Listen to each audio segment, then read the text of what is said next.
The morning began like most others in the hills of Montecito, with the sun creeping lazily through the linen curtains of Meghan Markle's home studio. She had always liked her recording space quiet, no assistants, no photographers, just her and the mic. The air was still warm from the sunrise, and her dog Marley circled twice before curling up beside the mahogany desk. Meghan sat upright in her cream cashmere cardigan, tapping the edge of her teacup while she waited for the audio levels to settle. Across the desk sat James Eddington, her longtime producer and the only person allowed in the room while she spoke. "Check the recording levels again." Meghan leaned forward, her tone smooth and slow, and began with a reflection about the difference between belonging and being tolerated. It wasn't a scripted line. It had come to her the night before, somewhere between brushing her daughter's hair and watching old footage of palace events online. The episode was intended to be about finding your voice in spaces that tried to silence it, but midway through the taping, her thoughts wandered. She began recounting her early days in the UK, the tightly choreographed greetings, the stiffness of some receptions, the sea of photographers who moved like sharks in tailored suits. And then, quite casually, she said it. Not angrily, not even. Bitterly, just softly, like a sigh. Some traditions, she said, felt more like performance than sentiment. More for the balcony than the heart. She continued the episode as if the comment were a passing breeze. But James noticed it. He glanced up sharply, pausing in his note-taking. He didn't say anything. He never interrupted when she was in flow. When they wrapped, she stood and stretched her arms overhead. James watched her for a second longer than usual before closing the laptop. He knew how the press operated, especially the ones across the Atlantic. It wouldn't take long. 2 days later, the clip found its way onto Twitter, captioned with blazing emojis and a link to a gossip blog. From there, it was wildfire. By the end of the week, 4 British tabloids had run front-page spreads with headlines like "Royal Rebuke" and "Meghan takes another swipe at the crown." In Buckingham Palace, the news landed on Gerald Hawthorne's desk at exactly 7:43 a.m., a veteran of royal crisis management. Gerald had weathered 3 divorces, 2 abdication scares, and a scandal involving a rogue corgi breeder. He read the transcript in silence, then pushed back from the desk and looked out across the courtyard. Gerald didn't panic. He never did. He reached for his pen, clicked it 3 times, his habit when something irritated him, and began making notes in the margins. Across the top of the page, he wrote a single word in capital letters, strategic. Meanwhile, in Montecito, Meghan poured herself a second cup of tea and scrolled through headlines with quiet detachment. She saw her name paired with words like attack, insult, and agenda. Her stomach tightened, but she didn't flinch. This wasn't her first media storm. James texted her that afternoon. He asked if she'd seen the coverage. She answered with a simple yes, then typed a follow-up and deleted it. Instead, she stood barefoot in the garden, staring out at the lemon trees and the silent blue sky beyond. The wind moved gently through the branches. Back in London, Gerald had already scheduled a meeting with the palace's head of communications. He knew they couldn't afford a public war, not again, but he also knew the firm never forgot a wound. And in that moment, 2 worlds, one quiet and Californian, the other stoic and stone-bound, held their breath. Because a single sentence, spoken softly into a mic, had already drawn the lines. 3 days after the podcast aired, David Mountford stood in front of a digital board in the palace's media response chamber. The room was dimly lit, sterile, and silent except for the faint hum of the projector. The morning had barely begun, but the crisis had arrived with teeth. On the screen behind him were screenshots of tabloid headlines, social media outrage, and carefully clipped segments from Meghan Markle's podcast. His eyes scanned every word, but he already knew the damage. He stepped away from the board slowly, his dress shoes echoing against the tiled floor. David, a former intelligence liaison turned royal strategist, had been with the palace since the Cambridge wedding. He didn't care for theatrics. He believed in control over words, perception, timing, and silence. He took a deep breath and faced the room. A cluster of advisors sat at the long oak table, their eyes fixed on him. Most of them were younger, freshly recruited from corporate PR firms, bright and eager. But none of them had stood where David had on the receiving end of a global media. A salt dot he tapped the image of Meghan's quote, "More for the balcony than the heart." Then he looked at the room and spoke plainly, not emotionally, not accusingly, just as a man relaying facts. This, he told them, was not an accident, not a misstep. It was surgical, deliberate, planted with precision. He paused again. Then he walked to the window, drew the curtain back, and glanced across the gray gardens of St. James's Park. One of the younger aides, Tom Ridley, finally broke the silence. He leaned forward, asking what the next step would be. David didn't answer right away. Instead, he turned and motioned toward the exit. He preferred to speak where there were no microphones, no minutes being taken. This wasn't a press strategy session, it was reconnaissance. Later that afternoon, he walked alone through a private corridor of the palace. On his way to the press archive, he passed portraits of former queens, long-dead dukes, and generals whose legacies had outlived their mistakes. His mind moved quicker than his steps. He knew exactly what was happening. It was a campaign, not a loud one, but a patient, silent one. Meghan wasn't throwing grenades. She was planting seeds. Across the ocean, James Eddington watched the backlash swirl. He sat on the balcony of his rented studio apartment, watching the headlines multiply.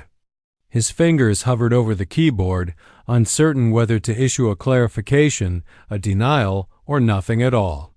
Meghan hadn't contacted him since the storm began. That was her way. When heat rose, she disappeared into silence. When he finally heard from her, it wasn't a phone call. It was a forwarded email, a link to a podcast analytics dashboard. The numbers had exploded. Downloads, subscriptions, international plays, every metric had climbed. But at the bottom, there was a note she had typed herself. Do the numbers make it worth it? He didn't respond. He didn't know how to. Back in London, David returned to his office and poured himself a glass of water. He reviewed a memo marked private in thick red lettering. It contained statements drafted in case a formal response was needed from the Crown. He left them untouched. They were too sharp, too reactive. Instead, he made a phone call to a trusted contact at the Times, not to leak anything, not to start a fire, just to plant a different kind of question. Is she trying to provoke something? He asked slowly, or just remind everyone she still could. That night, the palace exterior remained lit by soft lamps. Inside, David Mountford stayed. Late, he stared at the last line of Meghan's quote printed on the board. More for the balcony than the heart. He circled it once, then drew a line under it. This wasn't about royalty anymore, it was about who got to define what royalty meant. Inside the walls of Windsor, the mood had shifted. The staff walked with quieter footsteps, and meetings were wrapped in a thin fog of unspoken tension. Meghan Loxley's voice hadn't echoed through those halls in years, but now, thanks to a single sentence clipped from a California podcast, her presence lingered like perfume left behind in an empty room. Gerald Hawthorne had been watching this unfold with increasing distaste. He believed in dignity, in discretion, and most of all in discipline. He had served under 3 different royal communications directors and considered himself a relic of the older order, the kind that didn't blink when under fire. Yet even he could see it. This wasn't a passing storm. It was an erosion. A soft but steady undoing of the royal family's carefully managed silence. Gerald tapped a fountain pen twice against his notebook, scanning a dossier sent to him that morning. Inside it were transcriptions, press clippings, and even emotional analyses of public reactions gathered from social media. It had become harder and harder to track the damage in headlines alone. Now, emotion itself had become measurable. He marked 3 points on the page, 3 phrases Meghan had used not just in this podcast, but in past interviews. He saw a pattern. It was like reading between piano notes to find the song's true mood. The words were layered in subtle blame, wrapped in personal experience, but sharp enough to bleed. While Gerald sorted through the paperwork, Richard Elwood was already 3 hours into his media observation shift. A junior officer in the Palace Communications Wing, Richard had a particular skill. He didn't just read stories, he felt their velocity. He monitored the rate of comment spikes, tracked how long a tweet lived before being screenshotted, and cataloged every time Meghan's name trended in a context that could lead to Palace embarrassment. Richard had become obsessed with the background score of Meghan's latest episode. There was something cinematic about its strings that rose during her reflective moments, minor chords that underscored her more biting observations. It wasn't accidental. He added a note to his report. Musical cues reinforce narrative tone, suggests deliberate emotional calibration. Elsewhere, inside the Queen Consort's drawing room, a different kind of conversation unfolded. She sat with her chief private secretary, a mild-mannered man named Edwin Barr, sipping chamomile tea while the aide gently raised the subject of the podcast. The Queen Consort, ever poised, waved her hand softly. She preferred not to escalate. In her view, silence had always been the more elegant weapon. But Gerald disagreed, and David Mountford, though silent in this moment, was already preparing his next move. That afternoon, a draft of a statement was prepared. It wasn't meant for public release. Not yet. It was simply labeled Hypothetical Response, Tier 2 Escalation. It included phrases like deep respect for tradition and regret over continued misinterpretations. Gerald reviewed it once, then set it aside. They wouldn't use it. Not now. Not unless she said something worse. Back in Montecito, Meghan recorded another episode. She didn't mention the palace. Not once. But when she talked about women learning to live with misunderstood silence, James Eddington paused the session. He stared at the waveform on his screen and leaned back in his chair. He knew a line when he heard one. That wasn't a thought. It was a signal. Later that night, Gerald received a short message on his encrypted line from an old ally in international press circles. The message was just 3 words, "She's not done." Gerald didn't flinch. He already knew, and in that knowing, he realized something deeper. The war they feared wasn't loud. It wasn't public. It didn't march in headlines. It whispered. It lingered. And worst of all, it waited.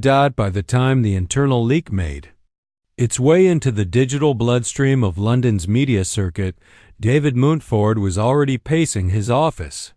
The leak wasn't a major breach, just a sentence, buried inside a routine internal document, but the sentence carried his name and, more importantly, a characterization that could ignite public outrage. An active disruptor with a media strategy based on provocation.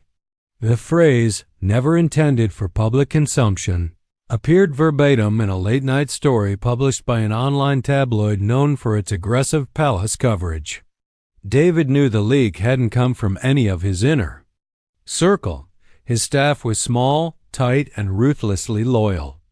It had come from somewhere beneath, possibly a junior press officer looking for attention. Or worse, someone trying to curry favor with external forces. He didn't call a meeting. He didn't write a statement. Instead, he sat in silence, elbows on his knees, watching the story ripple through news aggregators. The phrase had already been picked up by 3 networks. Talk show hosts had latched onto the wording. Twitter turned it into a punchline, and in California, Meghan Markle's team stayed deliberately quiet, neither confirming nor condemning the label. Richard Elwood, watching from his second-floor communications station, kept scrolling through the trending hashtags. Most were predictable, but one caught his attention. #DISRUPTOR Royal. It had been used sarcastically by some, triumphantly by others. He flagged it, then opened a fresh document and began drafting a response protocol, not to engage, but to observe. The palace had learned, through years of bruising PR battles, that too much visibility could backfire. So the new rule was simple. Say nothing, but remember everything. At the same time, Gerald Hawthorne was on a secure line with an editor from the